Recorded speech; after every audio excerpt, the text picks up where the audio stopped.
This is a short bite episode of Homeschool Together.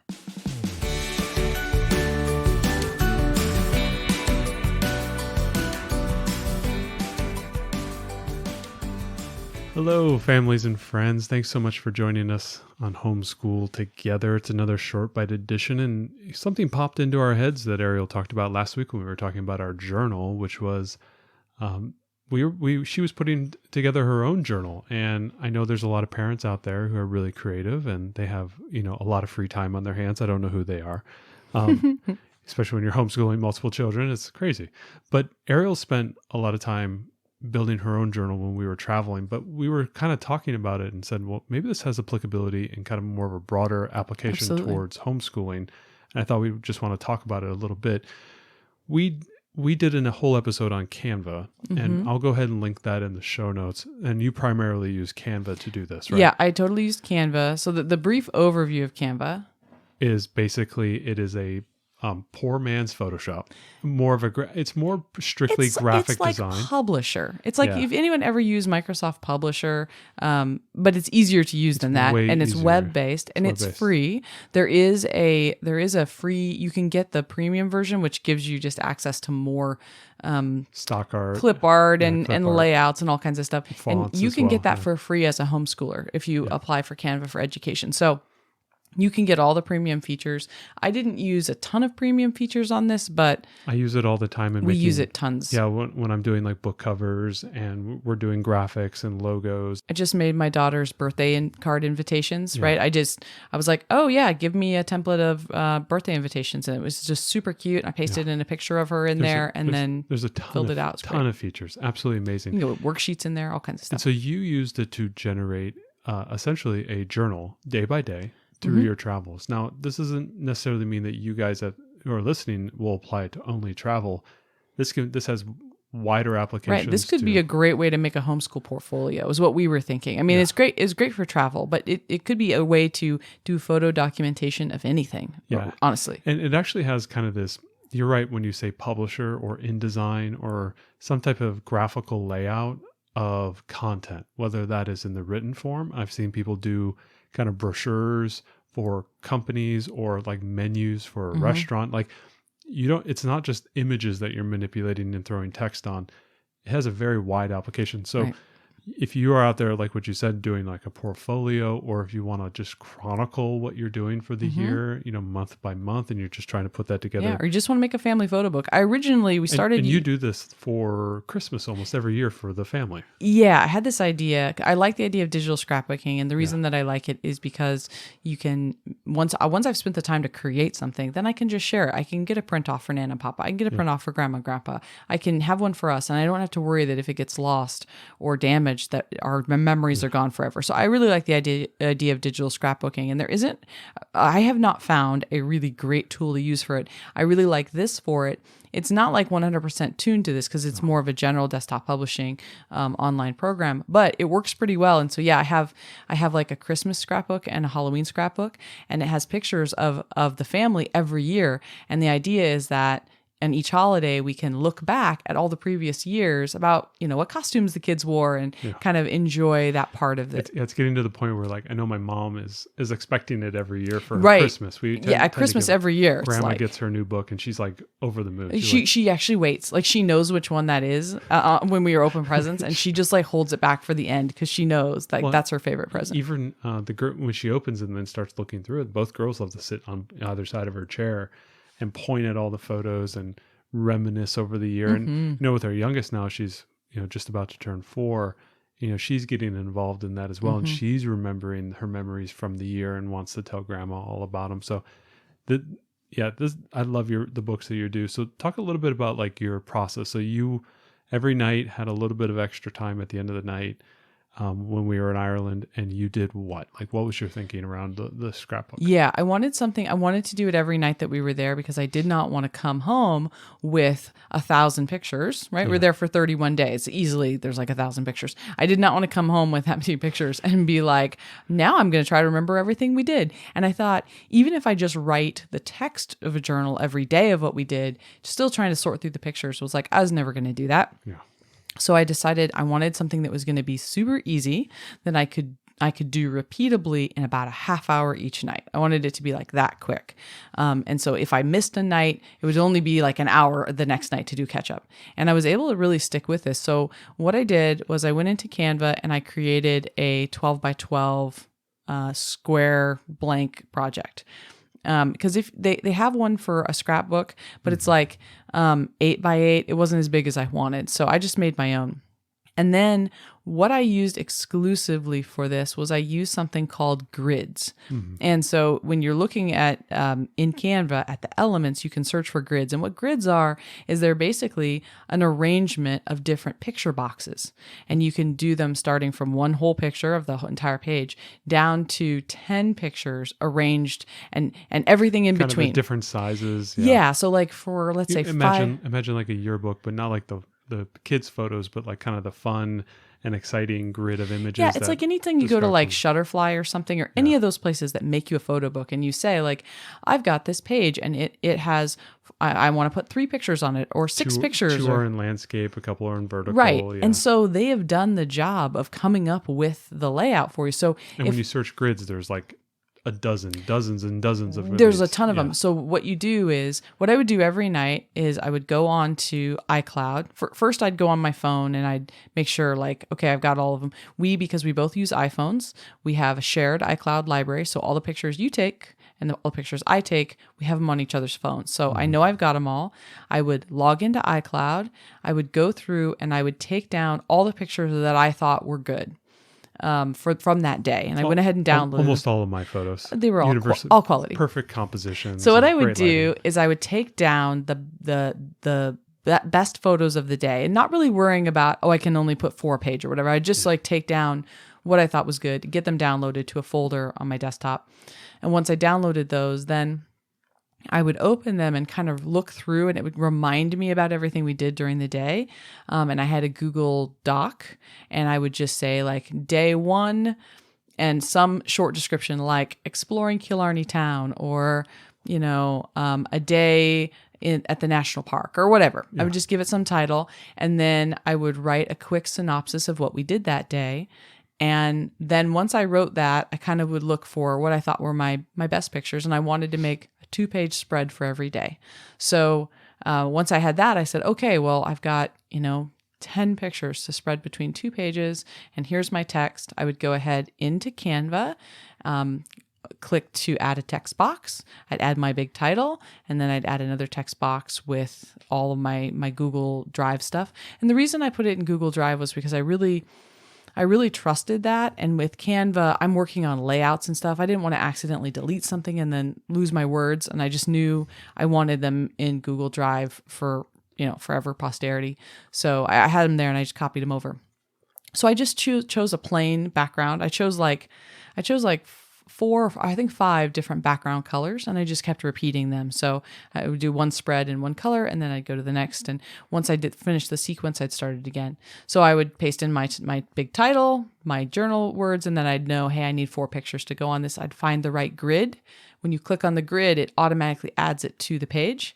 I would size it to, avoid the text I just put on the page and keep in with I had some margins I wanted to keep.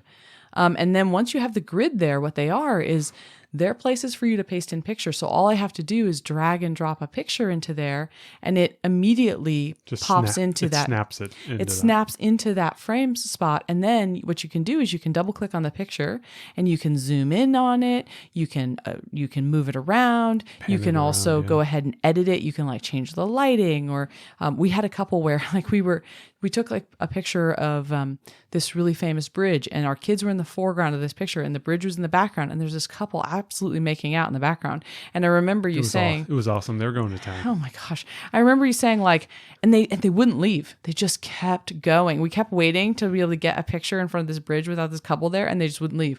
So finally I was like, don't worry about it. I'll take care of it in Canva. And I did. I went through with this magic eraser tool and I erased the couple from on top of the bridge. All right, Thanos. And so, yeah. And so it was really great. So it's cool because what I can do is once the grid's in place, then you can open your pictures and you can resize them and do everything you want to do and make them just right. And it doesn't change any of the rest of the layout. It's just great. in there. So that was so easy. And like I said, the first night, it took me a few minutes to figure it out. But after that, it was like, okay, how fast can I type my words? I need 4 pictures. Great. Put the grid on. These are the, I knew I had like 2 landscapes and 3 landscapes and a portrait. Okay, great. I would find the grid that had 3 landscapes and a portrait. Yeah, that looks about like the pictures I've got. I would drag and drop every picture, adjust them, and done. It was so quick and easy. And what's great about Canva is that you don't have to have a separate project for every single page. Once you have one project, you just keep adding more pages and it basically creates this growing document and you're always working on the last page. And when you export it, you can actually choose which pages you want to export, whether it's all of them or just the even numbers, or you can actually go and pick, individually which You can one. export them as PDF or you can export them as JPEGs. As JPEGs So that would be great if you're doing some sort of, you're putting together your portfolio for homeschool. You could say, like, you could write a few words about the science activity you did, paste in a grid, and then drag and drop the pictures from that. And every page gets you can put whatever you want on the actual page, but in Canva, every page does have a title. It's like page 2. It'll just be called page 2, but you could change it to page 2 dash, let's say, science experiments or this date, whatever the date is. So you could do that. And then at the end, when you go to print and you select your pages of what you want to, download or export, you can select it by the title. You don't have to say like, oh, I need page 36. You can be like, oh yeah, I want science fair. I want the science fair stuff. And you could go ahead and take those. You could keep it digitally if you want forever. You could get it printed at, someplace like a Shutterfly or, there's various different places online. And that was great. When I came home, I had the entire book done. So I was able to just upload it and, we can have it printed. So it was really easy. And I think this is a great way to do any kind of homeschool portfolio work. Or, if your kids want to show off, like, for example, our kid's going to do like this kids day at the farmer's market. And we want to take pictures of her making the bread and cookies and things she's going to sell that day at the market. And I'm thinking like, great, we'll just do it in Canva. I'm just going to have a page. I'm going to do an 11 by 17 that I can get printed at the UPS store in town, right? I'll have this 11 by 17. I'll drop a grid onto it. I'll say, this is her bakery and here's how much fun she had. And then I'll drop in, like drag and drop a whole bunch of pictures of her baking things. We'll have it printed. And then that can be at her booth showing people as they come around that, this is, I did this. She really did this. She really, mom and dad did not make all these baked goods. She did it. It's her farmer's market day. Like it's things like that. This could be used for a science fair project if you wanted to help your child with their bulletin board or something and they wanted to display their pictures of the work that they put in or anything like that. I think Canva's great. And I think the real thing I want to stress in this, because we did a great episode, I think, about Canva, is the grids. I didn't realize how powerful the grids were because when I first started like our Christmas scrapbooking, I was putting in pictures and I was having to manually change all of them. I'm like manually coming up with layouts and how far away are they from each other, making sure that they're all like, exactly the same distance away and putting little borders around them. And then I realized that took so much time to get it just perfect. It's incredible. And now I'm like, grids. It's grids. Yeah. That's the way to do this. Well, Canva, I think, is a great tool. And I can't believe how much you get with the free version of Canva. So much. It's unbelievable. It feels like, even the free version I would pay for. And we do pay for Canva, and it's fantastic. I don't even think twice about it. And we have to pay for it because of using it for the podcast. But you all don't have to pay for it as homeschool educators. You can get the premium for free. So look up Canva for education, and you can find out all about that. But this is a really great tool, and I hope that if you've never tried Canva before, you won't be too intimidated to try it. I think that, I've done the whole YouTube series on Trello and working with that.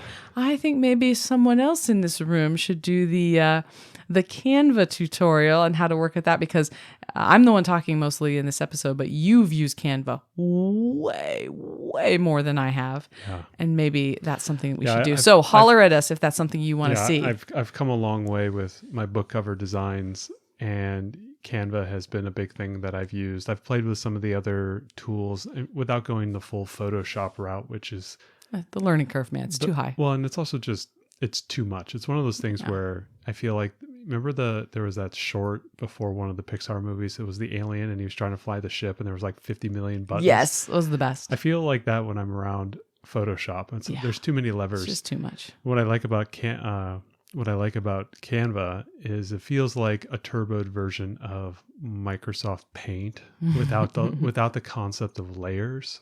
Yeah, the layers with Photoshop got muddying everything and masks and all this thing is, and I get it. Like when you start using it, you totally get it. Right tool, right job, right? I just feel like Canva, with its features, it allows you to do a very professional level of graphic design without having to worry about too much of the nuance. Mm-hmm. And it gives you a really nice finished product without having to have a huge learning curve. And I've begun to make pretty good covers. I mean, you've seen some of my recent stuff that I've done. It's been great. Yeah, and they look really good. And I'm pretty happy with it because I know, a lot of times when you're doing some type of graphic design thing, the professionalism is where a lot of the learning is needed to get to that professional look. I think this is fun. Even kids can play around with this one if they are interested in designing things. It's not that hard to use. And there's so many great options that are free, and they have so many templates. That's the other thing. I know in the episode we talked about, I don't want this to become a Canva episode, but they have so many templates in there that you can just start from those.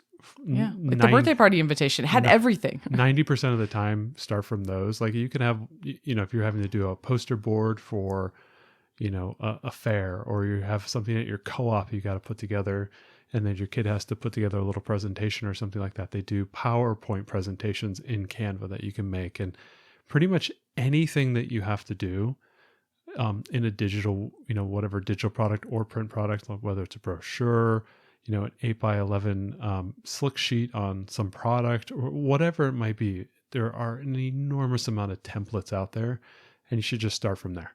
Right. You need your kid to make a resume so they can get an internship. Yep. Use Canva. Use Canva. I mean, there's just so many things to do with it. Yeah. So if you're listening to this on YouTube or whatever, this is the point where you want to make a comment and say, yes, Matt, we want that series, that tutorial of how to use Canva series for homeschool. That's what we want.